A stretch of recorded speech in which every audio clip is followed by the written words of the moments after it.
Hey you guys, welcome back. This is another episode of MidPoint. I'm your girl Daylon, aka iGuy, and this is the part 2 on how to release yourself from toxic cycles and some questions and things that you can ask for yourself. Get you out of that cycle and that okay, yeah, you get it. Let's go.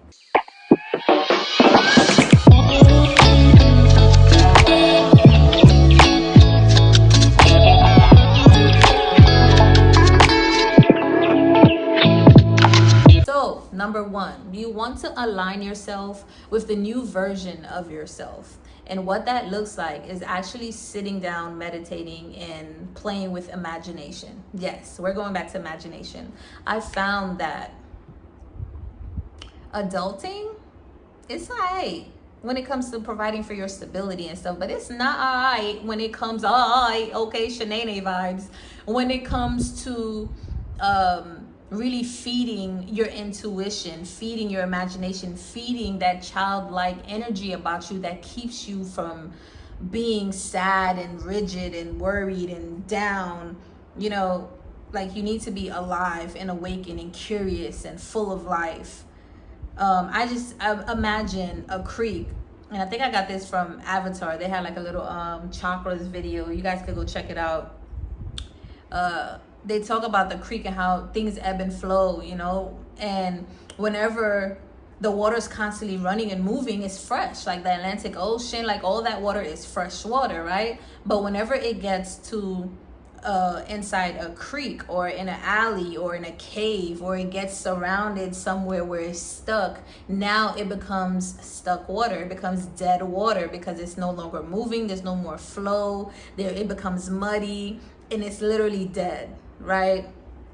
That's how you can think about your energy. If you're not constantly curious, moving, elevating, evolving, you're literally dying. You're not moving, okay? And I think it's really important. Even for me, I realized that I always had to constantly, I wasn't doing this. I wasn't doing this at first. I was not creating a new image of myself. I wanted to do new things, but I didn't know what that looked like. And if I did, it was just it was very generalized, and I had to get really specific. What am I doing? How much I'm making? What am I wearing? How do I look? Blah, blah, blah, blah, blah, blah, blah, blah. And is that my authentic self? Do I resonate with this as it naturally happens? And now I can say, yes, it is. It's naturally happening. I'm actually doing this, and I love to come on here and do these videos for you guys.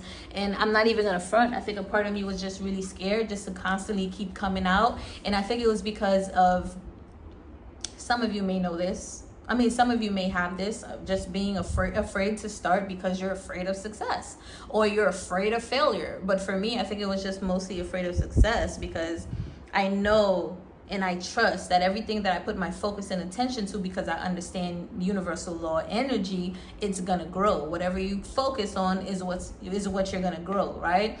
Even when I first heard the quote from Napoleon Hill of the definition of success is a progressive realization of a worthy ideal. I'm like, man, as long as you keep progressing towards this idea, it's gonna be, it's going to be, because you're focused. The law of mentalism, the first law of the universal law, which is the most powerful law, it states that, and it's above all other laws.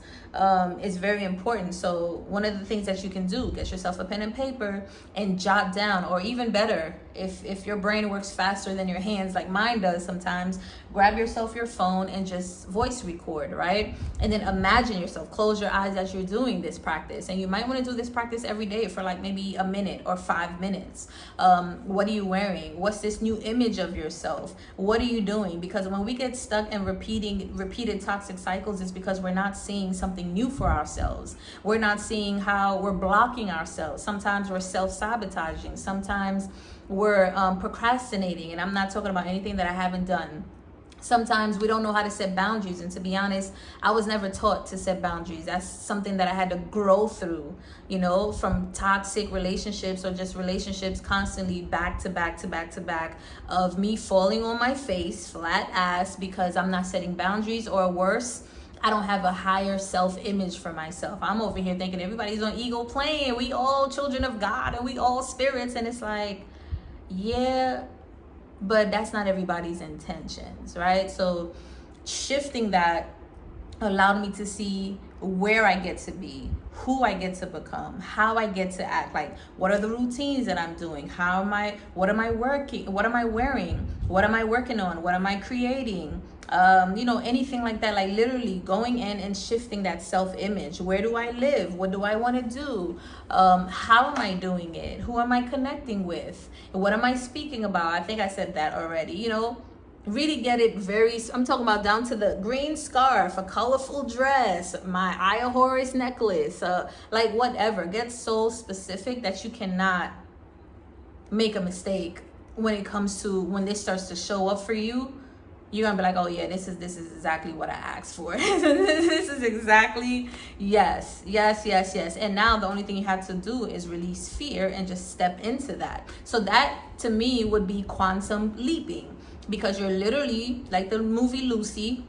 Yeah, I remember the movie when she zoomed in the car and she was like tuning into a station. It's literally like that. You're zooming in and tuning into a certain type of dimension that you want to operate in, and then you just step into it. Right? So if that means changing your wardrobe, like for me, I started to get crystals. I love headscarves. I started to get headscarves. I love very simple, flowy, but colorful dresses that accentuates my body, but it's also very comfortable. I started to get that. And before all of that, I already started to get into metaphysics and occult and teaching about emotional health and mastery. Then eventually I went from like from nursing to fitness, and I was doing those at the same time. And now I'm more into emotional healing. I do Reiki, chakra healing, emotional healing classes, and I've evolved to that because my self-image, and it wasn't easy. It was easy to do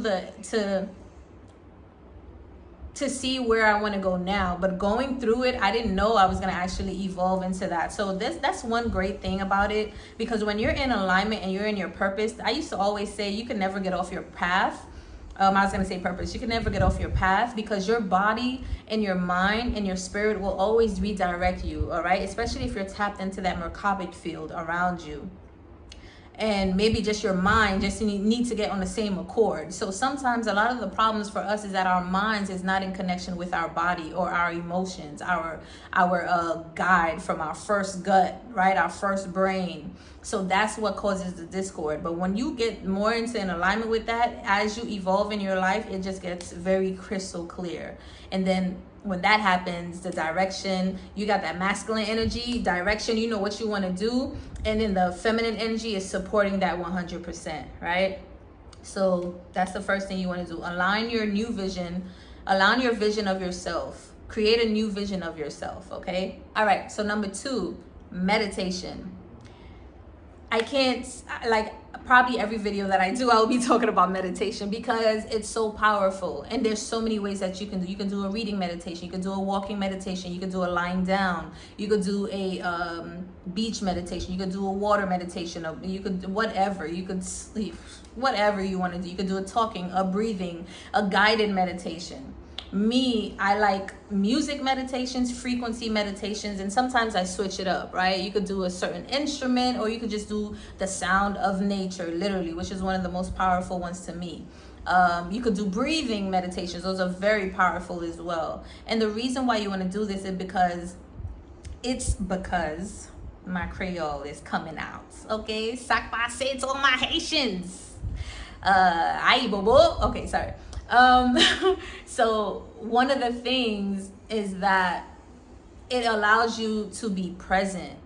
It connects you automatically to what's going on. It connects you automatically to your body, to nature, to the sounds, to everything that is going on around you. And when that happens, you can get very crystal clear on what it is that you're seeing. And when you meditate like that, sometimes you get a lot of thoughts, a lot of ideas, and it takes you on a ride, right? But I want you to not allow it to take you on a ride. Just to literally, this is the O and the G-O-D. This is the observation point, the observation moment that you get to tap into. You just observe. You have a thought about some Cheetos you're about to eat later, and you're like, oh yeah, maybe I could get some Cheetos here. And you're like, okay, just allow it to be, and then just let it go when it goes. Because then you might have another thought, oh man, I gotta wake up tomorrow early, I gotta do this. Okay, just allow it to be. Just observe, right? Don't necessarily go on a ride with it. Just observe. Don't judge it. Don't title it. Nothing. And this is something that I've also learned, when I was reading a lot about Zen from Alan Watts, just really listening to the birds and listening to the fan and listening to the cars passing by, the kids playing, listening to your heartbeat. Sometimes when you get deep into a meditation, you'll be able to hear your heartbeat, listening to your breath, just listening, really listening. That increases your intuition so much, okay? Because it deepens that voice that you have been silencing for so long, or you haven't been listening to. It's been just getting quiet and quiet up to the point where it's just like this in the corner, waiting for you to give it some type of acknowledgement. All right, so it can jump back in the game, right? Remember we used to do double dutch? It used to be like this. I swear, I used to double dutch, and I used to be like this for like 20 minutes. It's like, are you gonna jump in? Or are you jumping in? Somebody else will jump in, 2, 3 people will jump in, and I'm still like I miss double dutch. Okay, I digress. But anyway, so when you do that, you're really able to like hone in on really increasing your ability to not only strengthen your imagination ability, because that's something we all were able to do when we were children, but somehow when we started to adult, that went out the door. But it also allows you to become very keen when it comes to listening to your intuition, so that you're not easily emotionally manipulated by outside forces, outside noise, and that's including person, places, or things, okay? People, places, or things. You could catch it, you could pick it up as fast as you can. You don't have to judge, because we're not judging anyone. We're just judging in a way. Okay, so, and I had to learn this about judging too. That should have been on the list. We're gonna add judgment to meditation, okay? Judging is very healthy, and I know some people, they're probably cringing right now. Just hear me out. I understand, and I think it's because when you're programmed to believe a certain thing, it's almost like you're not realizing that you're being put in a box that you cannot come out of. Only God judges. Now you're like, man, I don't want to judge because I'm gonna be, but then when you don't judge a situation, when you don't judge people and their actions, you put yourself at risk for getting hurt, for getting manipulated, used. Your money messes up, STDs, children, whatever. A whole bunch of stuff could happen. And that's from my experience. That's my understanding. I don't believe in good or bad, only feedback. What has been working for me, what has not been working for me. And me not judging has not been working for me. And it's not, when I look at it this way, this might help you. It's not that you're judging a person or a place or thing.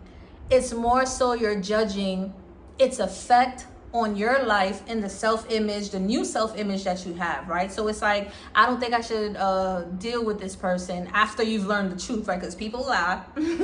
I don't think I should deal with this person because this isn't going to get me to where I need to go, right? No judgment. I'm not saying you're bad or good. I'm not saying this or that. And probably in the past I have. I apologize if I have.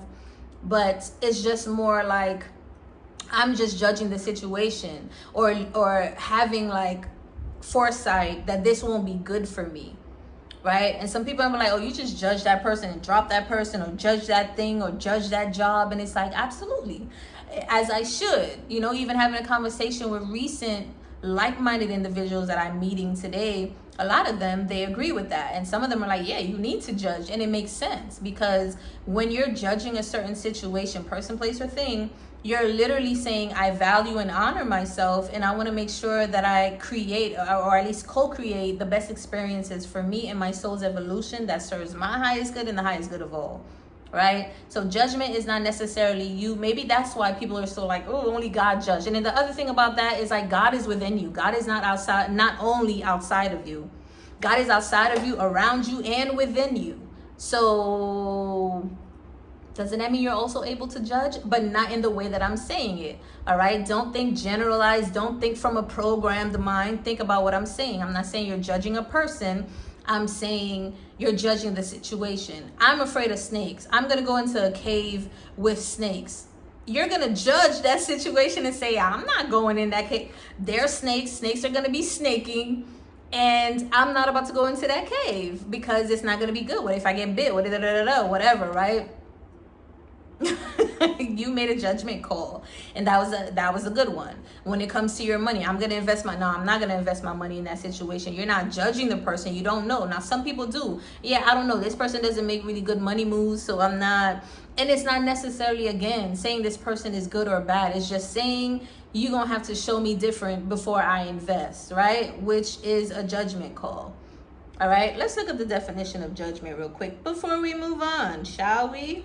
Because sometimes you guys also get to look at the definition of something and also look at the etymology of the word. Because just because you read the definition, that could be just something that is being used so that you can believe it, and that would be programming. You want to look at the etymology to really decipher the real definition of that word. Judgment, the ability to make considered decisions or come to sensible conclusions. So it's not to say, oh, you're bad, you're wrong, you're negative, you're that.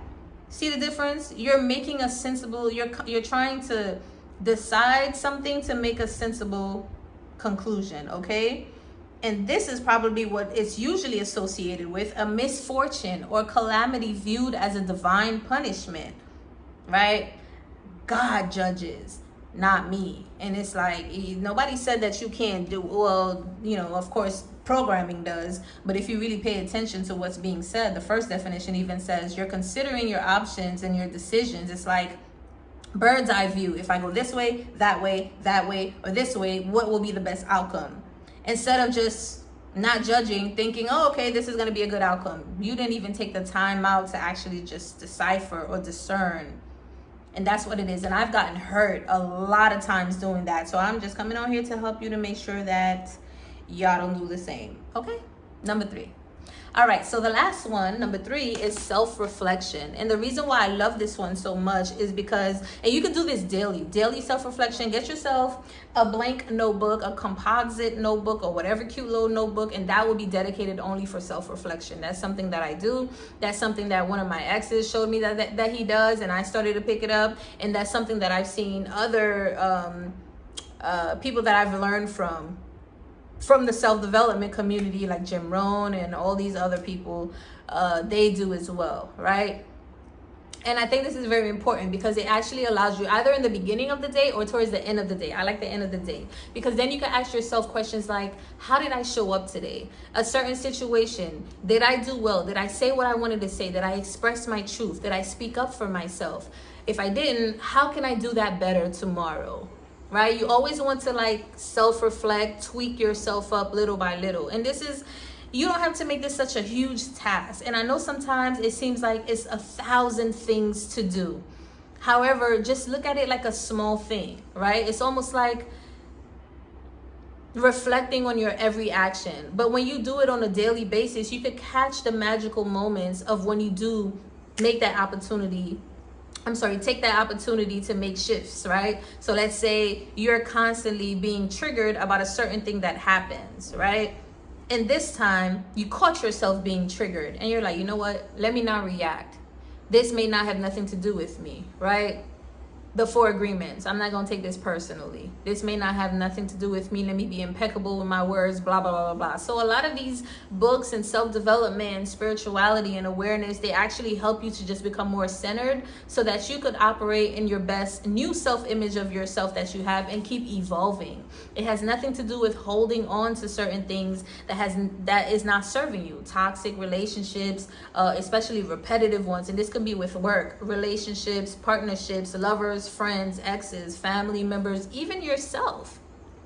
Maybe procrastinate a lot and now you're like, oh, I need to catch myself. So in the self-reflection book today, instead of me watching 20,000 tarot videos, I actually did my video, I did my work, I did this, I did that. I actually took care of this earlier. I worked out, check. I actually have more time and more space to do even more. All right, so those are some things that you can do to actually physically, practically, I should say, help you to remove yourself from toxic cycles. So self-reflection is one of the most powerful tools that, next to meditation, that you can do, because this is you saying, I'm going to take action every single day to become aware of what it is that I'm doing that is stopping me from owning up to stepping into my authentic self. And it's been working for me. So I hope it's been working for you, or now that you've watched this video, I hope it works for you too. Come back Put it in the comments, share with a friend, let me know. All right, I love you guys. Thank you guys for watching. I truly appreciate you. Thank you. Merci beaucoup. Merci, chérie doudou. Thank you very much. Love y'all. Peace out.